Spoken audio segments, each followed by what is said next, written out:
संस्कृत शिक्षण कक्षा अष्टम। आइए कक्षा अष्टम के विद्यार्थियों के लिए आज हम इस वीडियो में संस्कृत रुचिरा के अंतर्गत त्रयोदशः पाठः यानी 13वां पाठ क्षितौ राजते भारत स्वर्णभूमि।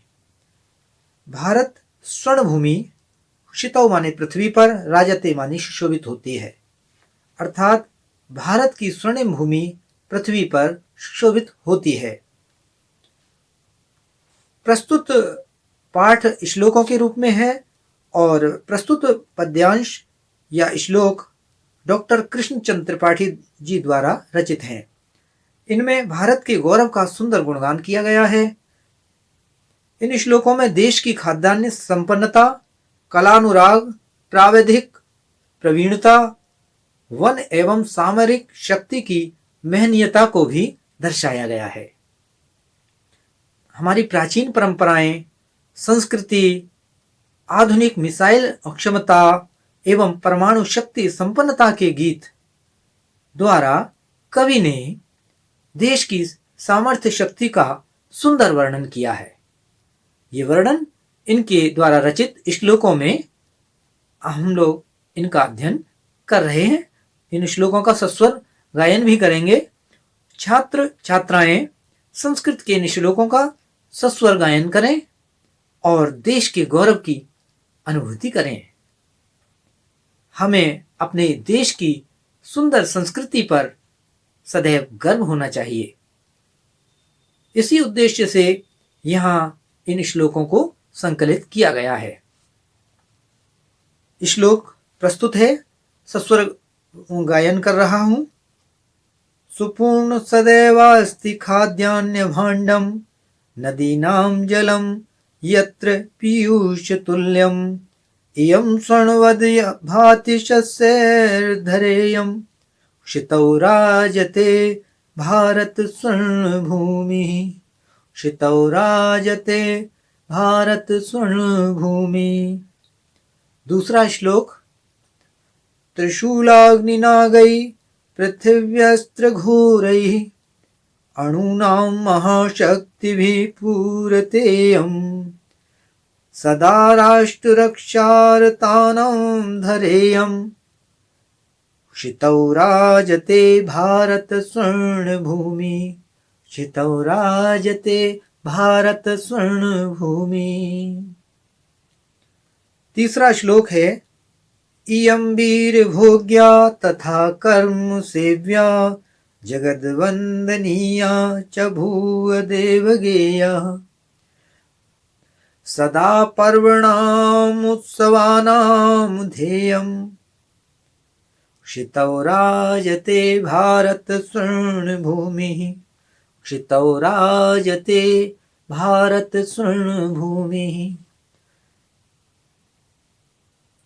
इयं ज्ञानिनां चैव वैज्ञानिकानां, विपश्चिज्जनानां इयं संस्कृतानां, बहूनां मतानां जनानां धरेयं, क्षितौ राजते भारत स्वर्णभूमिः, क्षितौ राजते भारत स्वर्णभूमिः।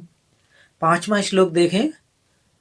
इयं शिल्पिनां यंत्र विद्याधराणां, इयं शिल्पिनां यंत्र विद्याधराणां, विशक्तिशस्त्राणां भूप्रबन्धे युतानां, नटानां नटीनां कवीनां धरेयं, नटानां नटीनां कवीनां धरेयं, क्षितौ राजते भारत स्वर्णभूमिः, क्षितौ राजते भारत स्वर्णभूमिः।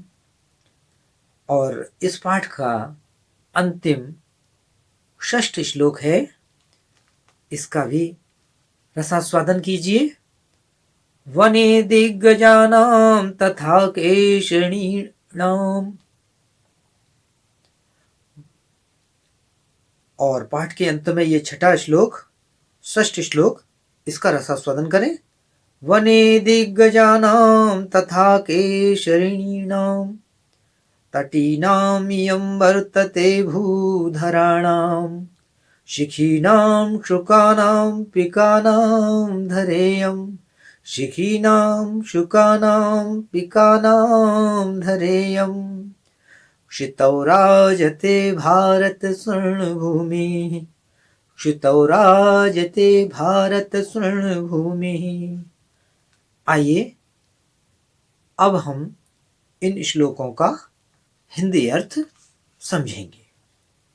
सुपूर्ण सदैवास्ति खाद्यान्न भांडम, जहां पर सदैव, सदैव हमेशा, खाद्यान्न भांड यानी खाद्यान्न के भंडार सदैव भरे रहते हैं।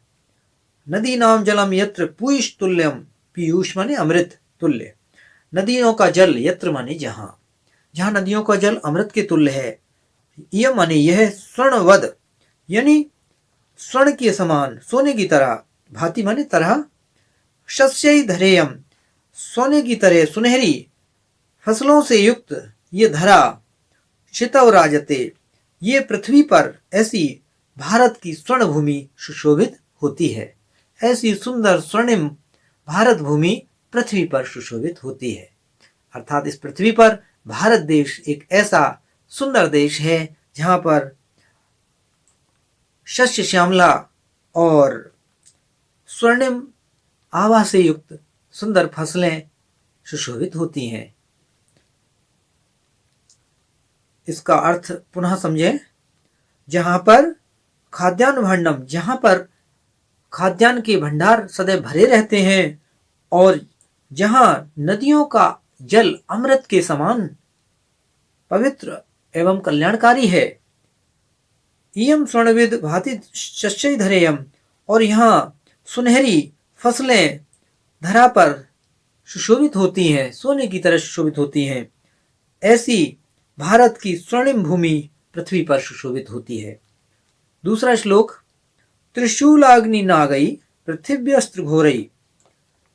इसमें कुछ अस्त्रों के नाम दिए गए हैं, त्रिशूल, अग्नि, नाग आदि, और अणु नाम, और इस प्रकार के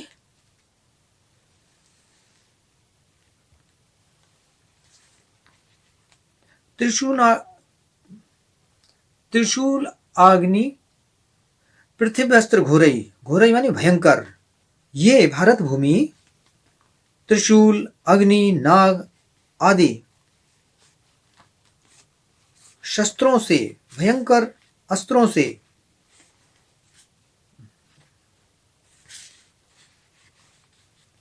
ये भारत भूमि त्रिशूल, अग्नि, नाग, पृथ्वी आदि भयंकर अस्त्रों एवं अणुनाम यानी परमाणु महाशक्तियों से पूरितेयम, पूरित है, परिपूर्ण है। ये भारत भूमि त्रिशूल, अग्नि, पृथ्वी आदि भयंकर अस्त्रों और भयंकर परमाणु महाशक्तियों से परिपूर्ण है। सदा राष्ट्र रक्षार्थानाम धरेयम, और सदैव देश की रक्षा में लगे हुए वीरों की भूमि है। क्षितौ राजते भारत स्वर्ण भूमि, पृथ्वी पर भारत रूपी स्वर्ण भूमि शोभायमान है। तीसरा श्लोक देखें। तीसरा श्लोक है, इयम वीर भोग्या तथा कर्म सेव्या।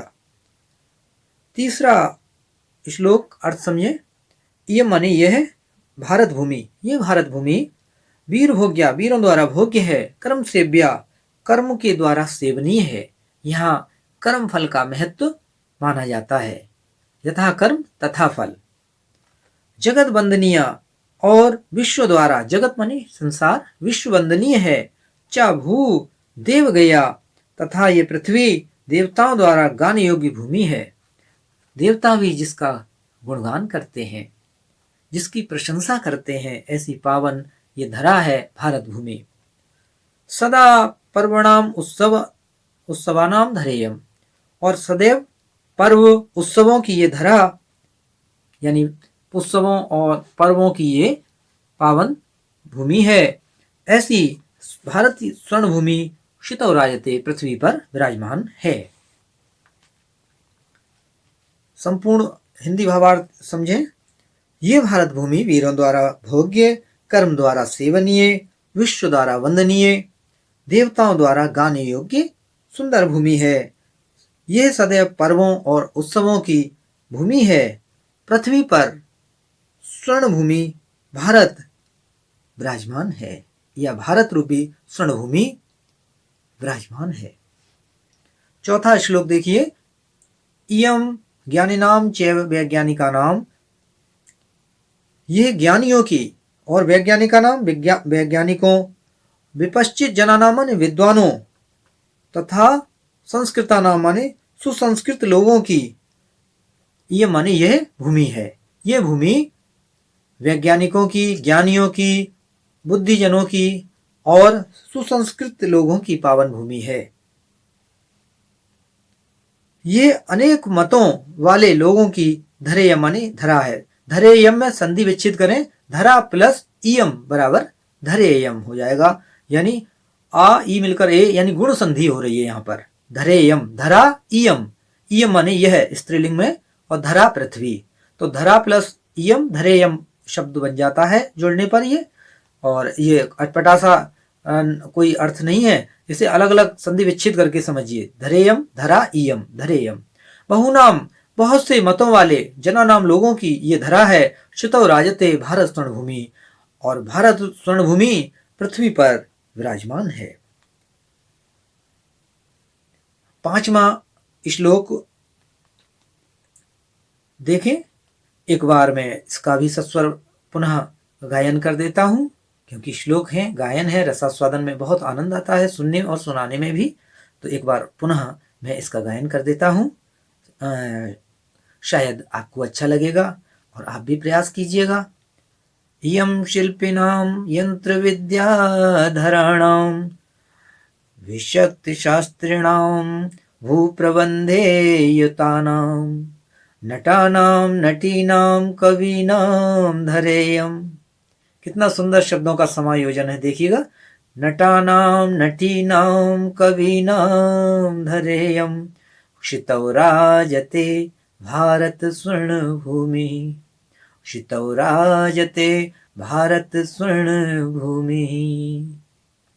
इयम शिल्पिनाम, यह शिल्पियों की, यंत्र विद्याधराणाम, यानी जो यंत्र विद्या माने यंत्र विद्या जानने वालों की, चिकित्सकों की, विशक्त शास्त्री माने चिकित्सा शास्त्र यानी चिकित्सकों की, भू प्रबंधे युतानाम, और भू प्रबंध में लगे हुए लोगों की पावन भूमि है। ये नटों नटियों, कवियों की, कविनाम कवियों की, ये सब षष्ठी व्यक्ति के बहुवचन है। नटानाम, नटीनाम, कविनाम, जैसे हम आपको याद कराते हैं बालका नाम, लता नाम, रमाणाम, वृक्षाणाम, नाम नाम, नाम नाम जहां पर होता है वो षष्ठी बहुवचन होता है, उसमें अर्थ का की के आता है, यानी षष्ठी विभक्ति संबंध कारक और चिन्ह का की के कारक चिन्ह हमने आपको कंठस्थ करा रखे हैं, इससे आप अपना अर्थ आसानी से निकाल सकते हैं। संस्कृत बहुत ही सरल और सुवैज्ञानिक भाषा है, इसे ज्यादा माथापच्ची करने की आवश्यकता नहीं है। अगर यदि आप विधिवत सिस्टम से अगर संस्कृत का अध्ययन कर रहे हैं तो संस्कृत आपके लिए बहुत ही सरल और बड़ी आसान भाषा महसूस होगी। तो नटा नाम नटों की, नटी नाम नटियों की, कवि नाम कवियों की, धरा इयम, ये धरा है। अब धरेयम नहीं पढ़ेंगे हम, धरा इयम, ये धरा है। क्षितौ राजते, पृथ्वी पर विराजमान है। कौन? भारत स्वर्ण भूमि, भारत रूपी स्वर्ण भूमि पृथ्वी पर विराजमान है। बहुत ही सुंदर श्लोक हैं, बड़ी सरल भाषा में है और शब्दों का बड़ा ही कोमल और मधुर समायोजन किया गया है कवि ने। और संस्कृत में जो काव्य है वो श्लोकों के माध्यम से आप इसका रसास्वादन कीजिए और फिर पाएंगे आप कि संस्कृत कितनी मधुर भाषा है। नैव कलिष्ठा नाचा कठिना अति सरला मधुर मंजुला। संस्कृत भाषा जो है बहुत सरल, मधुर, मंजुल और सरल है और हृदयग्राही है। वने दिग्गजानां तथा केशरीणां तटीनां इयं वर्तते भूधराणां शिखीनां शुकानां पिकानां धरेयम। यहाँ भी शब्दों का समायोजन बड़ा मधुर है। देखिए, शिखी नाम शुका नाम पिका नाम धरेयम। शिखी नाम षष्ठी बहुवचन, शुका नाम बाल का नाम, पिका नाम लता नाम, रमाणाम रक्षाणाम। हम आपको बार बार कक्षा में समझाते हैं कि आप तुरंत विभक्ति वचन पहचानिए, कारक पहचानिए। जो आपकी व्याकरण में ये बहुत सारे प्रश्न आते हैं परीक्षा में, तो व्याकरण आपके लिए कोई रटने वाली वस्तु नहीं है। आप व्याकरण को आप समझिए, इसकी वैज्ञानिकता को समझिए, और आपको ये सारे शब्द अपने आप 1 सेकंड में ही आप उत्तर दे देंगे कि लता नाम, शिखी नाम, बिल्कुल सेम शब्द है, तो षष्ठी बहुवचन हो गया। शिखी, शिखी कहते हैं मोर को। शिखी नाम बहुवचन हो गया मोरों का। शुका नाम शुक तोता, तोतों का। पिका नाम पिक कोयल, कोयलों का। धरायम की, ये धरा है।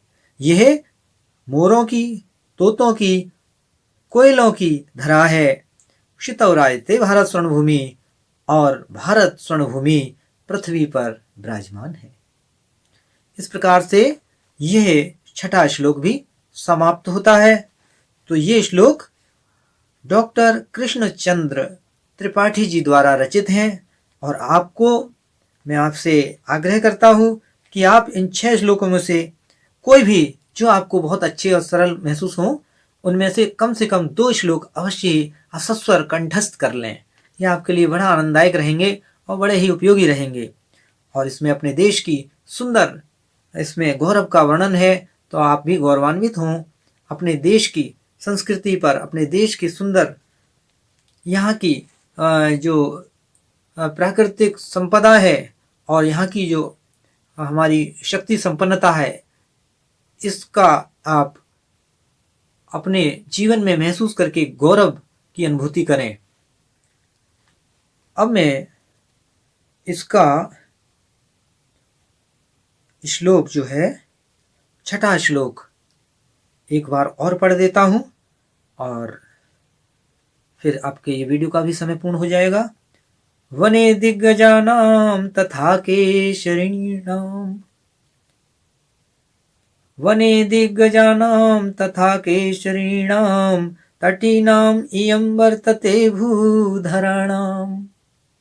शिखीनां शुकानां पिकानां धरेयं। शिखीनां शुकानां पिकानां धरेयं। क्षितौराजते भारत स्वर्णभूमिः, क्षितौराजते भारत स्वर्णभूमिः। वंदे मातरम। ऐसी वंदनीय भारत माता को कोटि कोटि नमन है। हमारा सौभाग्य है कि हम इन श्लोकों के माध्यम से भारत भूमि की वंदना कर रहे हैं। यही देश एक ऐसा है विश्व में जिसमें देश को भारत माता कहा जाता है। हमें अपने देश पर, अपनी संस्कृति पर, और अपने संपूर्ण संसार के प्रति जो परोपकार की भावना रखने वाली इसकी विशिष्ट संस्कृति है, सनातन संस्कृति, इस पर हमेशा गर्व है, और हमें इसकी रक्षा भी करनी चाहिए।